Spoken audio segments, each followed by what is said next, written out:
जितनी जानकारी है मानव विकास की, कंदरों में रहता था मनुष्य, वहाँ से धीरे धीरे धीरे धीरे कैसे आग का आविष्कार हुआ, कैसे खेती होने लगी, कैसे बस्तियां बसने लगी, और करोड़ों साल की एक लंबी श्रृंखला। इस लंबी श्रृंखला में समय समय पे कुछ ऐसी उच्च चेतनाएं हुई जिन्होंने चलती हुई जो व्यवस्था थी उसमें नए मोड़ दे दिए, समय समय पे हुए। अब जिस व्यक्ति ने आग का आविष्कार कर दिया, उसने उसके पहले तक जिस तरीके से आदि मानव जी रहा था और उसके बाद एक पूरा नया तल्ला दिया। इसी तरीके से समय समय पे मनुष्य चेतना में ऐसी उच्च चेतनाएं हुई जिन्होंने मनुष्य जाति को नए मोड़ दे दिए, नई राहें दे दी। उस व्यक्ति के पहले तक कोई उस तरीके से सोच ही नहीं पाता था।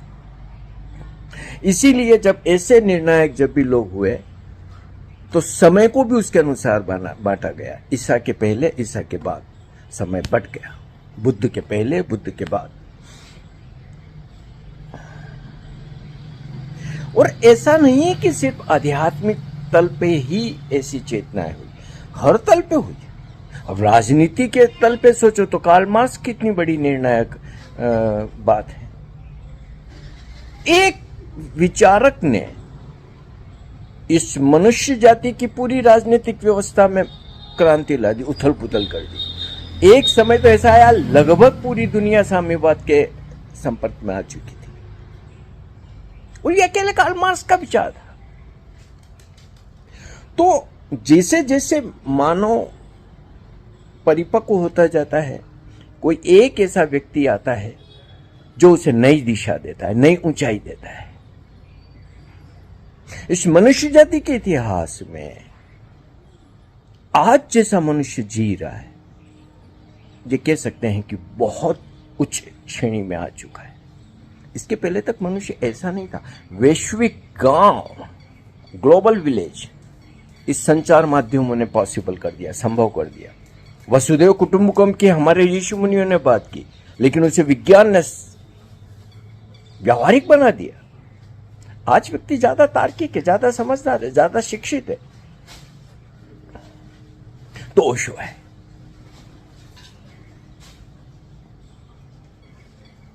अब ओशो के पहले तक किसी ने इस तरीके की जीवन व्यवस्था की बात कल्पना भी नहीं की थी जैसे ओशो ने बोलना शुरू किया। व्यक्ति से लेकर दुनिया तक हर तल पे ओशो ने एक नया विजन रखा कि एक व्यक्ति कैसे जिए, खाए पिए, जिंदगी को उत्सवपूर्ण जिए, हास्य में जिए, नृत्य में जिए। फिर परिवार कैसा हो जो झूठों पे आधारित ना हो। विवाह की कोई जरूरत नहीं है क्योंकि ये ज्यादा प्राकृतिक नहीं है।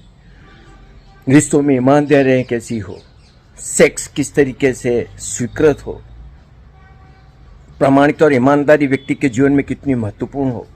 तो व्यक्ति से लेके, परिवार से लेके समाज कैसा बने, देश कैसा बने और दुनिया कैसी बने, विश्व सरकार कैसी बने, मेरिटोक्रेसी कैसी हो, आध्यात्मिक साम्यवाद कैसे संभव हो। कितने तलों पर ओशो ने उथल पुथल मचा दी। जितने भी आधार जीवन के थे, व्यक्ति से लेकर दुनिया तक के, वो सारे आधार ओशो ने खींच दिए। क्योंकि उनकी वजह से जीवन सुंदर नहीं हुआ था, नरक हो गया था। 3000 सालों में 5000 युद्ध, हिंसा, क्रूरता, दुश्मनी, वैमनस्यता। जहां जीवन स्वर्ग होना चाहिए, उत्सव होना चाहिए, उसकी जगह तो ओशो ने हर तल पर उथल पुथल कर दिया। और अब पूरी एक बार में तो पूरी की पूरी दुनिया ओशो के साथ नहीं चल सकती और वैसा जीवन जीना शुरू नहीं कर सकती। कुछ ही लोग जो और उच्च आत्माएं होती है वो ओशो के आसपास इकट्ठे हुए और हर चीज दांव पे लगाने को तैयार हो गए। उन्हें अपनी तैयारी बताई। अब वो जो लोग ओशो के उसमें हुए वो पूरी दुनिया से आए थे। उनके लिए ओशो ने कम्यून व्यवस्था की बात की। ओशो के जीवन व्यवस्था में कम्यून के आधार पे ही सारी चीजें सफल होती। कम्यून में शादी की जरूरत नहीं, बच्चे पैदा करने की जरूरत, बूढ़े हो गए तो तुम्हारी व्यवस्था होगी, सारा कुछ खाना पीना, उसमें पैसे होंगे ही नहीं तो इसमें जमाखोरी आए, कंजूसी आए, लोभ आए, इन सब चीजों से। तो इसीलिए ओशो ने कहा कि कम्यून ही एकमात्र अब भविष्य की आशा है इस मनुष्यता की। 5,000 से 50,000 तक के कम्यून। पूना वन के दौर में जब किसी ने ओशो से पूछा था कि कई लोग ओशो के सन्यासियों को परेशान करते थे क्योंकि हम लोग उस वक्त भगवा कपड़े और माला पहनते थे, तो ओशो ने बात की, मैं खबरें पढ़ता रहता हूँ, सुनता हूँ, दुख होता है मुझे। बोले मेरे कलेजे पे तीर चल जाते हैं जब तुम्हारे साथ लोग इस सब से करते हैं। उसमें ओशो बोलते हैं कि मैं अपना एक अलग आश्रम बना रहा हूँ दूर इन सब से, जहाँ हमारी अपनी एक दुनिया होगी। तो ओशो को भी ये पता था कि इस व्यवस्था में मेरे तैयार किए हुए लोगों के लिए जीना मुश्किल है।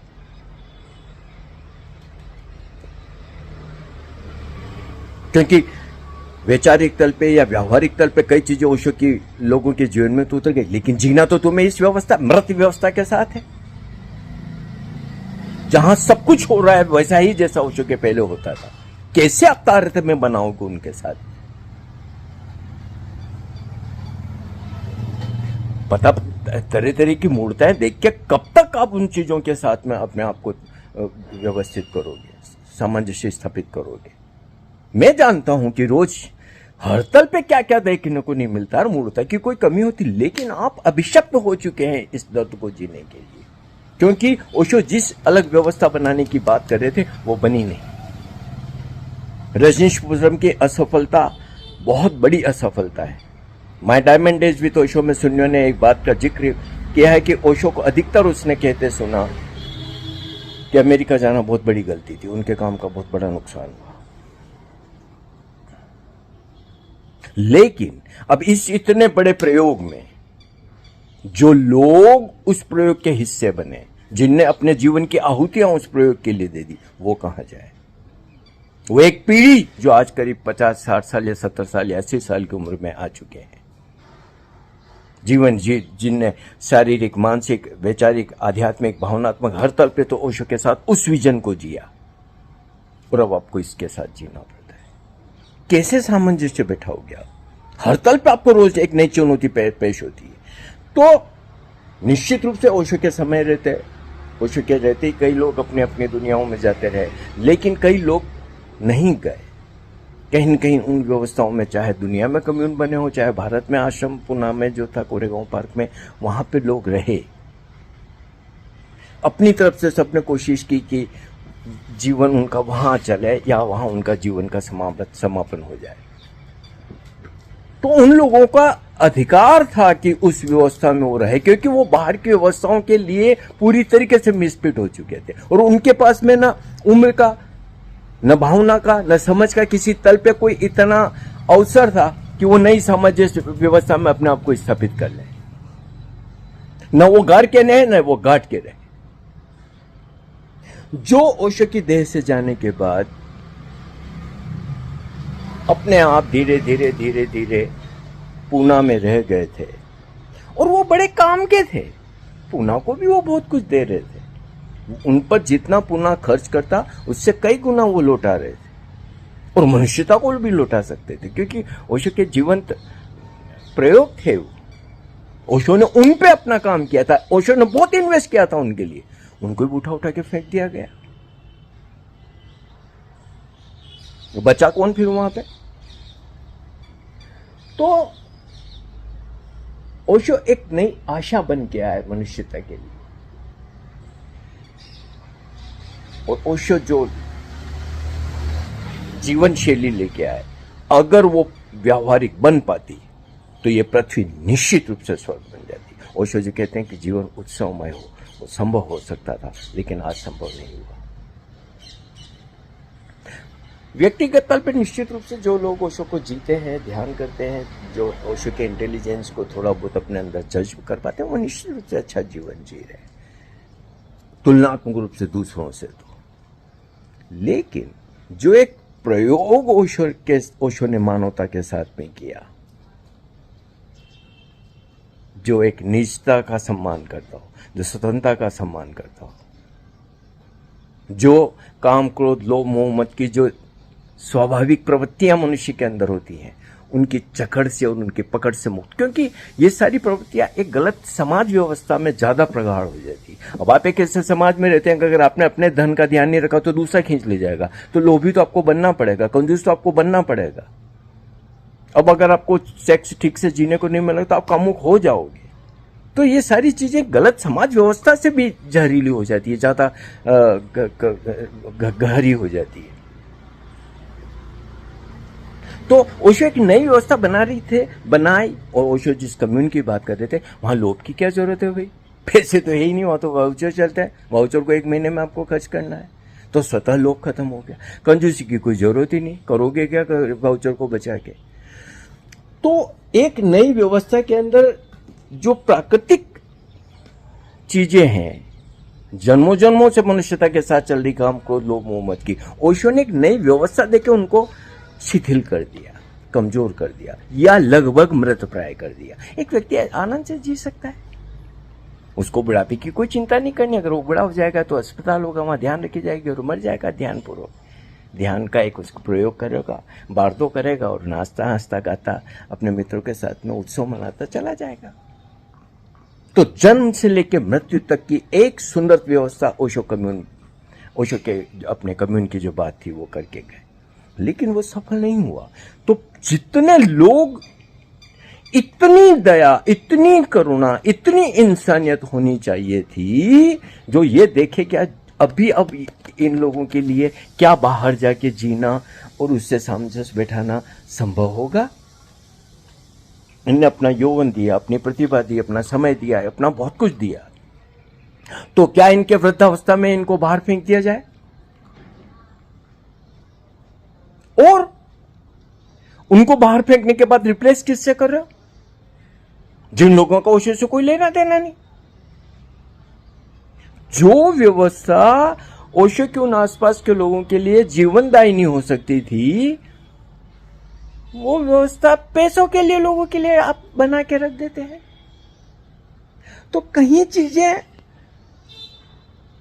वैसी नहीं चली जैसी एक